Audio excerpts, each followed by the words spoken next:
materi hari ini terkait metode analisis rangkaian. Kemarin sudah Ibu jelaskan metode analisis rangkaian. Ada dua yang kemarin Ibu jelaskan, yaitu metode MES dan metode NOT ya. Metode arus mata jala dan metode tegangan simpul. Nah, selanjutnya ada 3 metode lagi, yaitu superposisi, Thevenin, dan Norton ya. Oke. Nanti kalau screen Ibu belum ganti atau lelet, nanti tolong dikabari ya. Nah, ini jadi untuk metode yang ketiga namanya metode superposisi ya. Ibu jelaskan satu persatu langkah-langkahnya langsung dengan menggunakan contoh analisis rangkaian ya. Jadi ini contoh rangkaian yang akan dianalisis superposisi. Di situ ada sumber tegangan dan sumber arus 18 ampere dan 10 volt ya, dan 3 resistor. Disuruh menghitung I1, V1, I2, dan I3. Ada 3 parameter yang diminta menentukan. Yang diminta untuk ditentukan arus dan tegangannya. Nah, langkah yang pertama adalah pilih satu sumber yang dianggap aktif atau menyala atau on ya. Kemudian sumber yang lain dimatikan atau dinolkan. Nah, aturan untuk menolkan sumber adalah jika sumber tegangan dihubung singkat, maka sumber arus dihubung buka.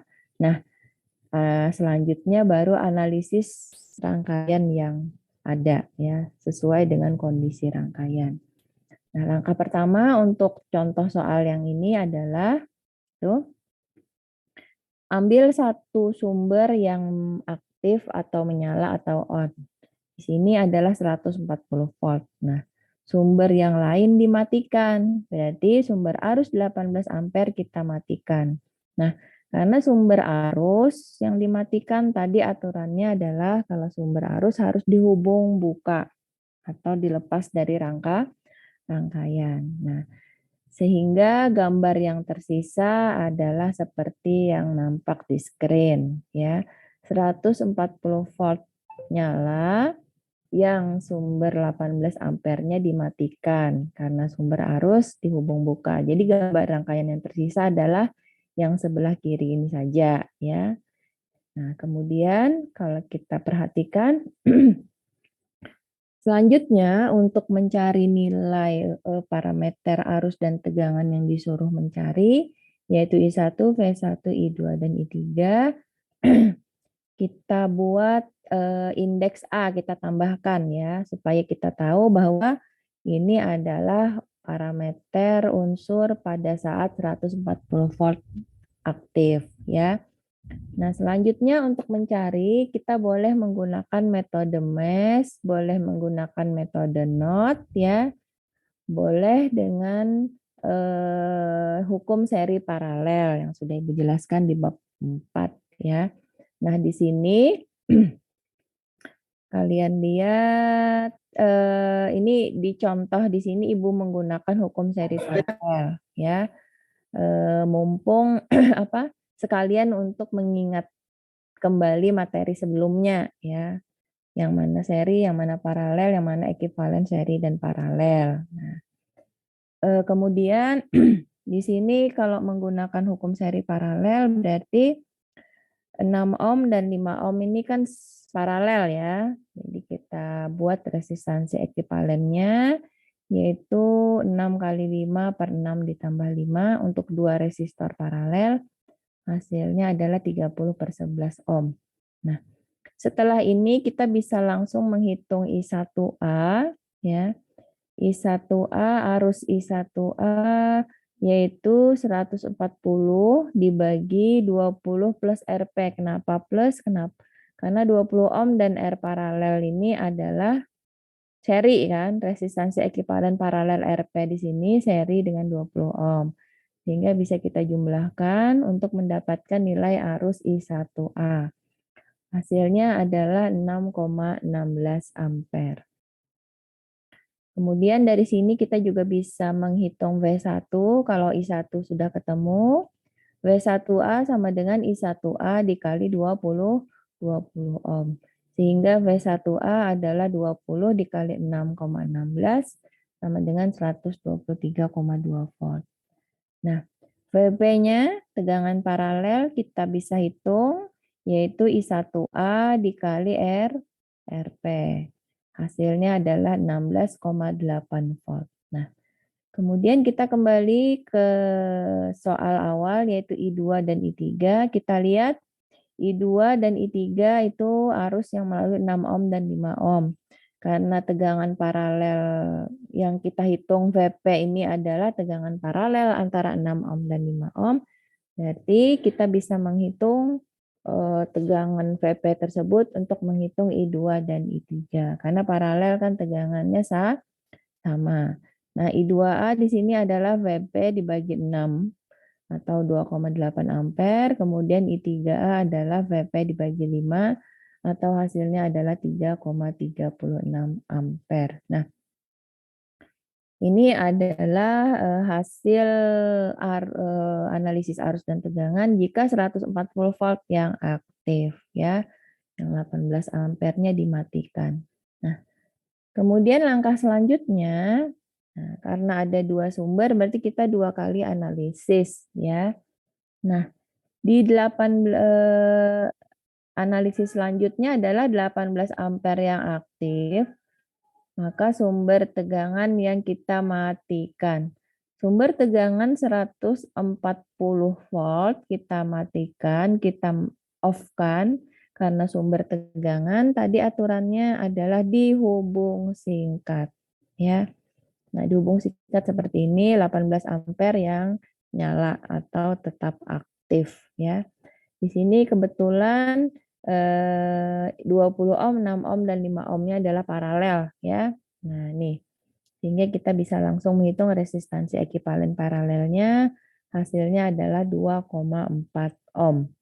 Nah, di sini untuk membedakan dengan analisis parameter sebelumnya kita beri nama B di sini ya. I1B, V1B, I2B, dan I3B. Nah, di sini kita bisa langsung menghitung VP dengan menggunakan nilai dari sumber arus yaitu 18 ampere ya. Kalau di sini kan 18 ampernya kan seri dengan R ekuivalen paralelnya. Sehingga 18 ampere dari sumber bisa langsung kita hitung untuk menghitung VP yaitu 18 kali RP sama dengan 18 kali 2,4 sama dengan 43,2 volt ya. Selanjutnya di soal kita disuruh menentukan V1. Kita lihat V1 I1 belum ditemukan ya. Kita bisa menghitung V1B karena di sini kan V paralel ya diketahui. Berarti untuk tegangan paralel di 6 ohm, 5 ohm dan 20 ohm bisa kita hitung yaitu 43,2 volt. Nah, tapi kalian perhatikan kalau menggunakan berdasarkan arah arus dan polaritas ya, tegangan paralel ini plusnya kan di atas, minusnya di bawah ya. Karena adalah arus 18 ampere masuk dari atas. Nah, sedangkan V1B kalian perhatikan jika 20 ohm ini kita tegakkan ya. Kita tegakkan sejajar dengan 6 ohm dan 5 ohm. Kita lihat plusnya kan jadinya di bawah ya, minusnya kan di atas ya. Nah, VP yang diketahui plusnya di atas, minusnya di bawah. Nah, berarti tegangan di 20 ohm atau yang V1B ini nilainya sama dengan VP, cuman polaritasnya terbalik. Jadi kita bisa langsung menentukan bahwa V1B itu adalah minus VP karena polaritasnya berlawanan, yaitu minus 43,2 volt ya. Itu V1B. Nah, Karena tegangan W1B sudah kita tentukan, berarti I1B kita hitung dengan hukum Ohm, yaitu V1B dibagi 20. Hasilnya adalah minus 2,5 ampere. Nah, ya. Kemudian I2B adalah sama seperti cara yang sebelumnya. I2B berarti Vp dibagi 6, hasilnya 7,2 ampere. Kemudian I3B adalah Vp dibagi 5, hasilnya 8,64 ampere. Nah, kemudian kembali ke soal awal ya. Soal awal, di situ kita tadi disuruh menentukan E1, V1, dan I2 dan I3. Berarti hasil akhirnya adalah kita jumlahkan untuk keseluruhan. Ya. Jadi V1 itu adalah V1A ditambah V1B. I1 adalah I1A ditambah I1B. I2 adalah I2A ditambah I2B. I3 adalah I3A ditambah I3B. Nah, ini adalah metode superposisi ya. Sebenarnya metode superposisi ini lebih mutlak diperlukan apabila tidak ada sumber yang bisa kita transformasi ya. Ketemunya misalkan 140 volt yang paralel atau sumber arus yang seri ya. Sehingga kita tidak bisa menggunakan metode NOT atau MES. Nah, cuman di sini contohnya dibuat sedemikian rupa sehingga kita bisa membandingkan apakah hasil kita benar atau salah ya.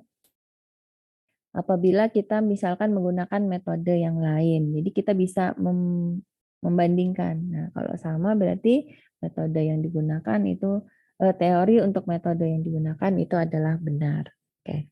Ini adalah metode superposisi ya, satu per satu. Di sini juga kita bisa menghitung langsung semuanya ya. Jadi 4 parameter unsur, arus dan tegangan bisa langsung kita hitung sekaligus. Nah, karena salah satu nyala, yang lain dimatikan itu sekaligus juga untuk menyederhanakan analisis rangkaian. Oke, ini adalah metode superposisi. Selanjutnya adalah Thevenin. Ya, nah metode Thevenin adalah seperti biasa Ibu jelaskan juga langsung dengan contoh soal ini. Kalian nanti menganalisisnya, perhatikan langkah-langkahnya ya. Yang pertama itu adalah ini metode Thevenin. Yang pertama adalah unsur yang dicari nilainya dilepas atau dibuka dari rangkaian. Kemudian dicari nilai tegangan rangkaian terbukanya atau open circuit voltage atau VOC. Di mana VOC ini adalah kita sebut sebagai tegangan setara Thevenin. Baik, langsung saja ke contoh selanjutnya. Ini nilai rangkaiannya sama dengan contoh metode superposisi ya. Nah, di sini cuman kita diminta hanya kita diminta menghitung arus yang melalui 6 ohm. Menghitung arus yang melalui resistor 6 ohm. Ya. Nah, di sini kalau kita perhatikan arus yang melalui 6 ohm ini kan di metode superposisi tadi adalah arus I2. Ya, kita lihat apakah dengan metode Thevenin jawabannya sama yaitu 10 ampere. Ya. Oke. Nah, di sini langkah yang pertama tadi adalah langkahnya di sini Ibu tuliskan, jadi menjelaskan Ibu langsung dengan contoh analisisnya. Unsur yang dicari nilai parameternya dilepas atau dibuka dari rangkaian ya. Karena arus yang disuruh dihitung itu adalah arus yang melalui 6 ohm, berarti 6 ohm kita lepas dari rangkaian. Kemudian dicari nilai tegangan terbukanya atau VOC-nya. Nah, jadi kalau rangkaian, apabila rangkaian terbuka seperti ini, arus 0 ya, karena tidak ada arus yang lewat, tetapi tegangannya tetap ada. Kita perhatikan di sini, VOC atau tegangan yang terbuka ini adalah tegangan paralel tegangan paralel dengan 5 ohm. Jadi kalau kita ingin ingin mencari VOC sama dengan mencari tegangan di 5 ohm ya. Nah, kemudian di sini kita bisa menggunakan, nah ini terserah lagi ya, untuk mencari tegangan di 5 ohm ini apakah dengan metode knot atau mesh, boleh ya salah satu. Tapi kalau misalkan rangkaiannya sederhana, kita bisa langsung menggunakan ekuivalen seri paralel ya. Nah, di sini Ibu gunakan contoh dengan transformasi sumber yang 140 volt ini dengan 20 ohm yang seri dengan 20 ohm Ibu buat menjadi sumber arus yang paralel dengan 20 ohm. Sumber arus nilainya 140 bagi 20 adalah 7 ampere dengan arah arusnya ke atas ya, karena polaritas positif ada di sebelah atas. Nah, kalau sudah kita transformasi sumber akan kita dapatkan 20 ohm dan 5 ohm ini adalah paralel yaitu RP ya. Resistansi ekuivalennya untuk dua resistor paralel adalah 4 ohm. Perhatikan tegangan open circuit-nya, tegangan hubung bukanya itu paralel terhadap resistansi ekuivalen. Nah, sehingga kita bisa menghitung VOC dengan menghitung tegangan paralel. Nah, ya. Nah, tegangan paralel yang 7 ampere dan 18 ampere ini bisa langsung kita hitung sebagai 25 ampere ya, atau terpisah juga tidak apa-apa ya. Yang jelas arus pasti melalui RP semua ya. Kenapa? Karena open circuit ini kan tidak ada arus yang lewat. Jadi seluruh arus dari 7 ampere dan 18 ampere ini semuanya adalah melalui R ekuivalen paralel, yaitu 18 tambah 7, 25. Berarti tegangan paralel bisa kita hitung menjadi 25 dikali 4 sama dengan 100 volt. Nah, VP di sini karena paralel dengan VOC, berarti VOC-nya adalah 100 volt. Nah, ini adalah resistansi setara Theveninnya. Nah, ini langkah yang pertama. Kemudian langkah yang kedua, kita mencari resistansi ekuivalen Thevenin. Nah, caranya adalah dengan menolkan semua sumber. Kemudian resistansi ekuivalen Theveninnya atau RTH-nya adalah resistansi ekuivalen yang dihitung terhadap resistansi rangkaian yang ingin dicari parameternya. Di sini adalah 6 ohm. Ya. Kita nolkan dulu semua sumber tegangan di hubung singkat, sumber arus di hubung buka. Resistansi ekuivalen terhadap 6 ohm adalah paralel antara 20 dan 5 terhadap ya. Jadi resistansi ekuivalennya ini adalah seri terhadap 6 ohm. Nah, jadi yang 6 ohm jangan diapa-apakan ya. 6 ohm jangan diapa-apakan. Jadi resistansi ekuivalen Thevenin ini seri terhadap 6 ohm. Nah, ekuivalen serinya ini adalah paralel antara 20 ohm dan 5 ohm. Kita lihat posisi 20 ohm dan 5 ohm itu separalel ya. Nah, sehingga hasilnya adalah 4 ohm.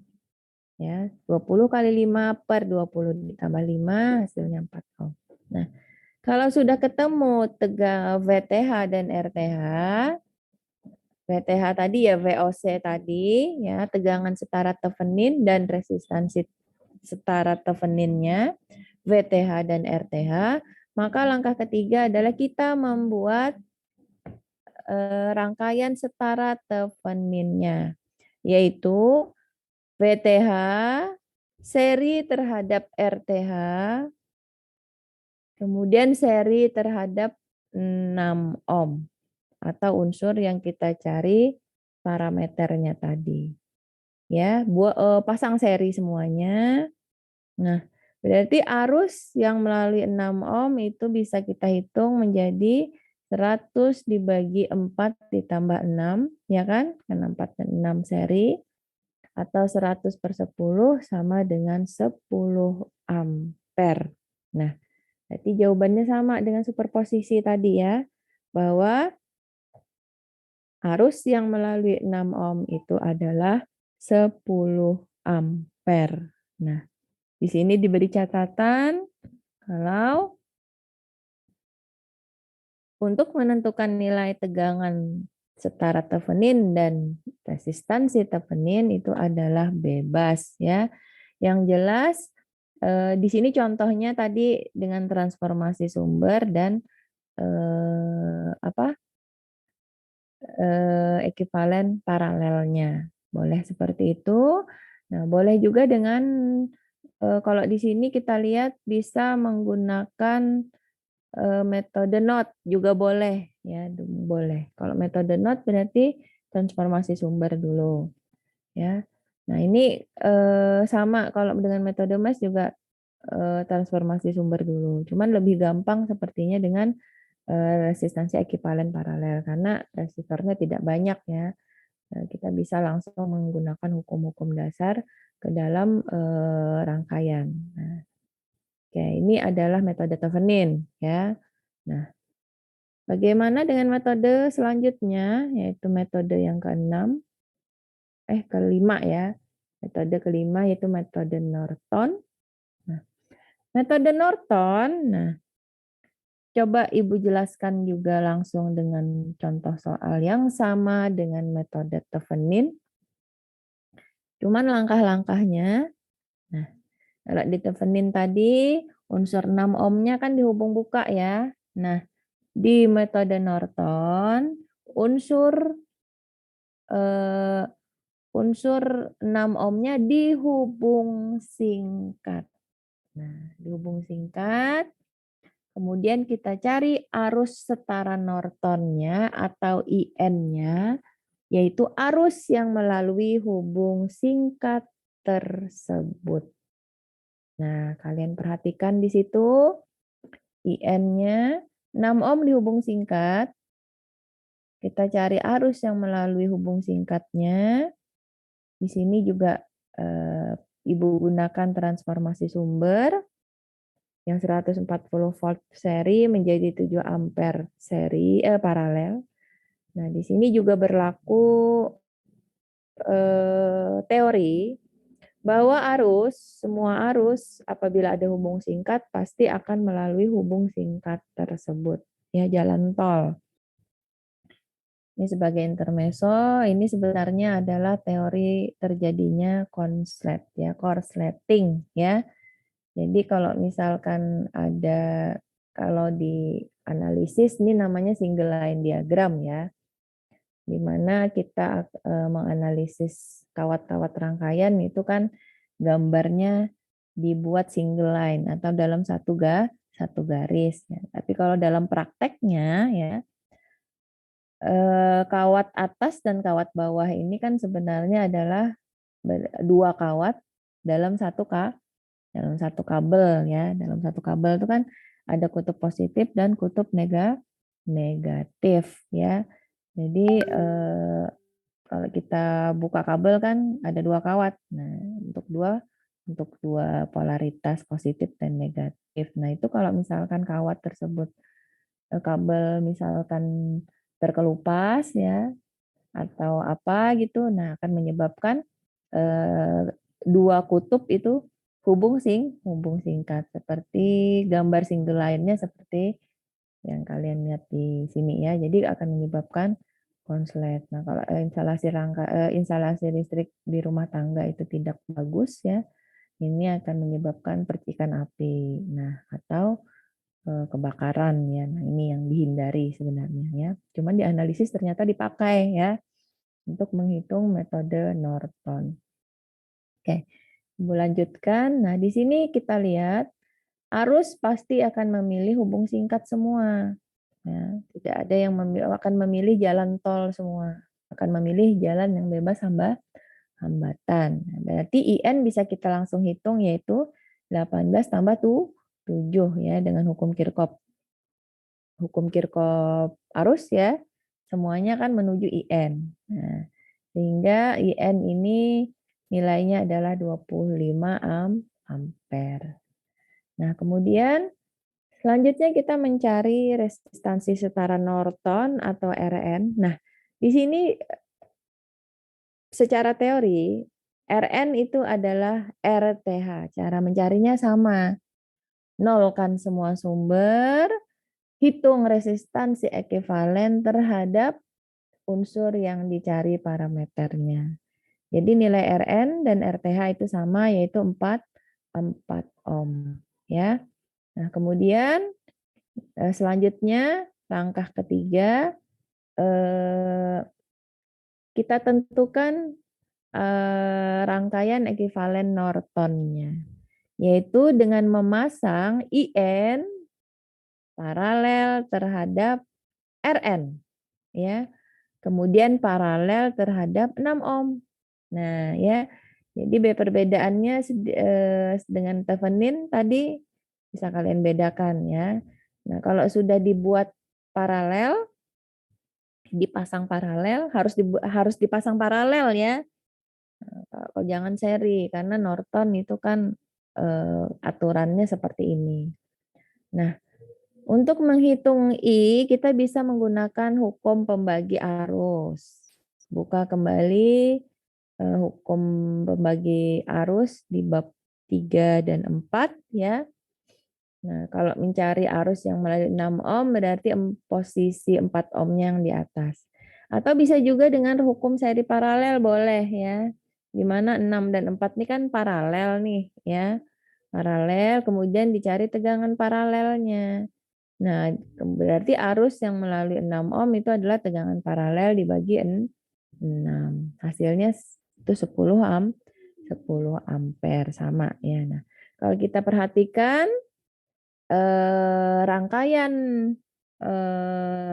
ekuivalen Thevenin dan rangkaian ekuivalen Norton itu adalah dua rangkaian yang kembar di mana masing-masing rangkaian merupakan transformasi sumber dari rangkaian yang satunya. Ya, coba kalian perhatikan. Kalau kita transformasi sumber ini kan menjadi 100 volt yang seri dengan 4 ohm ya kan. Nah, ini kan ini adalah rangkaian kembaran berarti dari Thevenin. Kalau kita lihat yang ini tadi, nah Thevenin ya, 100 volt yang seri dengan 4 ohm bisa kita transformasi menjadi 25 ampere yang paralel dengan 4 ohm. Nah, jadi makanya Thevenin Norton ini biasanya kembar ya, makanya metode Thevenin Norton. Nah, berarti kita bisa memilih ya, metode Thevenin Norton ini mau Thevenin atau Norton. Artinya apakah lebih gampang menghitung VOC atau lebih gampang menghitung arus Norton. Nah, apakah lebih gampang mencari tegangan Thevenin atau lebih gampang mencari arus Norton. Nah, ini metodenya bisa dipilih ya, mana yang kira-kira lebih gampang. Kalau dilihat di sini lebih gampang dengan Norton ya. Nah, boleh. Nah, ini tadi materi hari ini ya, superposisi Thevenin Norton. Nah, menggunakan satu rangkaian yang sama sehingga kita bisa bisa membuktikan oh ternyata benar nih teorinya ya. Tapi selanjutnya nanti dalam beberapa materi soal nanti kalian harus bisa memilih ya mana metode yang lebih mudah ya. Jadi sebenarnya superposisi ini umumnya digunakan untuk rangkaian yang sumber arusnya seri atau sumber tegangannya paralel. Artinya apa? Kita tidak bisa mentransformasi, ya. Kita tidak bisa memilih apakah rangkaian itu bisa dengan metode MES atau NOT, ya kan? Karena metode MES dengan NOT kan salah satu syaratnya adalah sumber tegangan semua atau sumber arus semua. Nah, dengan metode superposisi ini bisa mengatasi apabila kita ketemu di mana ada sumber yang tidak bisa ditransformasi, yaitu sumber tegangan yang paralel atau sumber arus yang seri, ya. Nah, ini. Kemudian untuk metode Thevenin-Norton, kelebihannya superposisi tadi kita bisa menghitung sekaligus semuanya, ya. V1, V1 rangkaian lebih sederhana dan parameter yang dihitung yang 4 tadi langsung bisa dihitung semuanya. Nah, kalau Thevenin-Norton kekurangannya adalah dia hanya bisa menghitung parameter unsur di salah satu unsur, tidak bisa sekaligus seperti superposisi tadi. Nah, berarti metode ini bisa dipakai apabila kita menemukan rangkaian yang rumit, yang banyak, ya, yang banyak. Kemudian kita hanya ingin menganalisis salah satu unsur saja di tengah, ya. Jadi kita tidak perlu membuat resistansi ekuivalen keseluruhan. Nah, itu perlunya metode Thevenin-Norton. Baik. Jadi materinya itu dulu, ya. Minta tolong kalian semua latihan di bab 1 sampai bab 5 kalian analisis dengan metode analisis